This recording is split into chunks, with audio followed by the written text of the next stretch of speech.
Hey guys, what's going on? Chris here doing another 4K Blu-ray review today. Today I'm going to do it on the 4K Blu-ray for Game of Thrones, the first season actually. So this is actually my first time experiencing Game of Thrones in any capacity.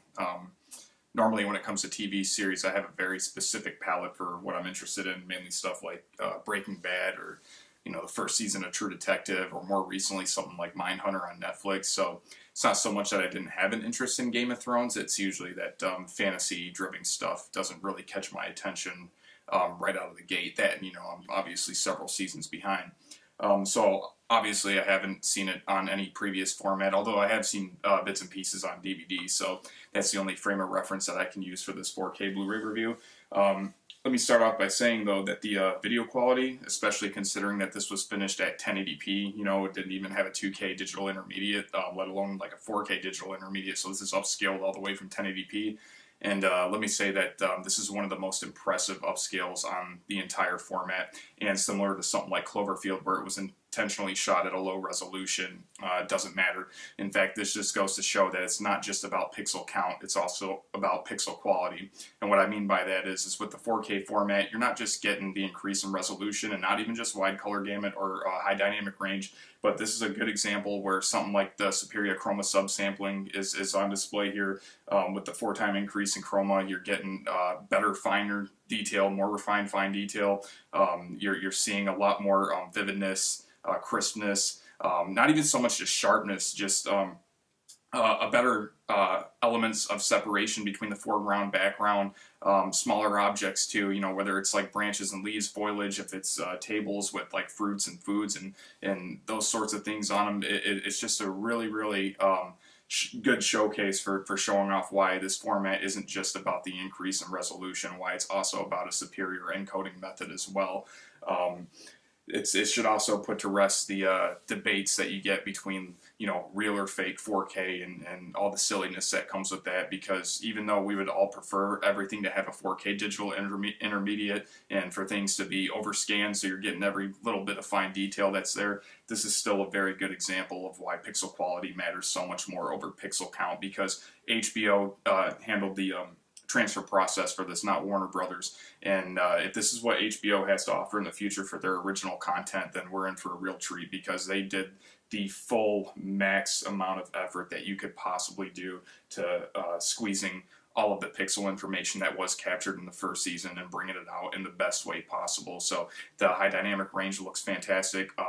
It's funny, I wanted to give specific examples of where this disc, I guess I should say, shines, since you have 10 episodes, but I felt like every time I had a timestamp or a chapter for each episode, they just kept adding up and up and up. And the one thing that I came to realize is from start to finish, from episode 1 all the way through to 10, is the entire thing is basically reference worthy. So right out of the gate, I'm going to give the video quality a perfect 5 out of 5. Why, you ask? Because if it doesn't have a if it wasn't shot at 4K or even 3.4K or 2.8K and given a 4K digital intermediate or anything higher, and you're upscaling all the way from 1080p, because like I said, this is an example where HBO just didn't rely on resolution alone. They used every tool in their repertoire and for the medium of 4K and everything that they had possible to make sure that this presentation came across in the best way possible. It looks like the way this show is intended to be seen. It's one of the best 4K HDR showcases that you can have on this format so far, as far as just showing off what you can do with lower res footage and upscaling that into a superior upscaled 4K presentation. So it looks really fantastic in that regard. Skin tones look fantastic, reds and greens, the contrast and the vibrancy and the saturation all look so good, but still so natural. The textures on like wood and the costumes and everything, the mesh and all of that stuff that you would not expect something that was pretty much shot at 1080p to look as good as it does, to almost look like it's shot at native 4K. I mean, we're really talking about a really noticeable increase in detail here, from the just in every aspect. Like the entire frame, it just feels so alive, man. I mean, it was a really surprising thing to see, considering like I said, the sources that this was shot at. And not to sound like a broken record, but again, pixel quality over pixel count, that's something I'm going to continue to emphasize anytime I do a review, because it doesn't matter what resolution you're shooting at, whether it's 4K, 6K, 8K, or higher. If you don't understand the technology, the lenses, the cameras, and everything that you're shooting with. You know, what good is the pixel count if you're not gonna be optimizing the pixels that you're using? You know what I mean? So yeah, I got to give the video quality a perfect 5 out of 5. Some people find this surprising. Don't. Like I said, my favorite thing about this 4K format isn't so much about showing off a technical setup that you have, but it's more or less about does it adhere to the director's intent. And in this case, I would say it definitely adheres to the intention of the directors and the creators and what they were going for as far as the video side of things go, and how people are supposed to experience it. Audio-wise, also another fantastic Atmos track. Sometimes I kind of forgot what I was listening to because I was so enthralled with the video quality, so impressed with the video quality that my jaw was basically on the floor while watching this, because I couldn't believe what I was seeing from start to finish. But from what I do remember, there is a very good dynamic range of audio going on. I would give that a solid 4 out of 5, especially during the action sequences. You know, the bass and the LFE, the low frequency effects, whatever. Those come through very, very well. This more subtle sounds, like through the nature and everything too. You can hear all of that, kind of going on throughout your entire room.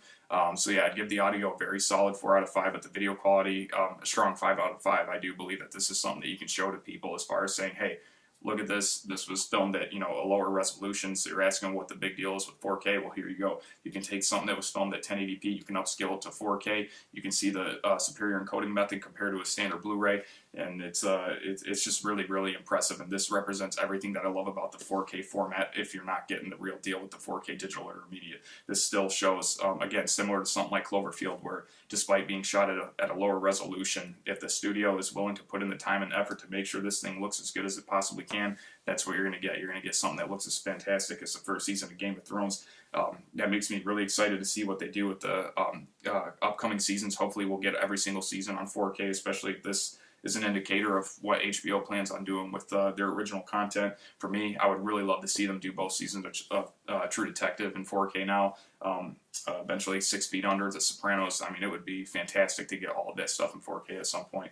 So yeah, I would definitely recommend picking this up, especially if you're a fan, or if you're somebody like me that it's taken you a while to finally get around to seeing this. This is the best way to have the first experience with it, I'll tell you that much. So yeah, with that being said, all I can say is I'm very happy with the release. I can't really see too many people disagreeing unless they don't really understand the basic fundamentals of how the 4K format works. I'm not saying I'm some expert, because there are a lot of people out there like Vincent Tao, Jeff D from the Blu-ray forums, Chris Deering from the Blu-ray forums, guys that understand the actual science and everything that goes into the things that I'm talking about when it comes to chroma subsampling and so on. Yeah, if you understand the basic fundamentals of how that stuff works, then there's no way you can deny how good of a transfer this is. So yeah, that being said, that's pretty much all I have to say. Have a good one.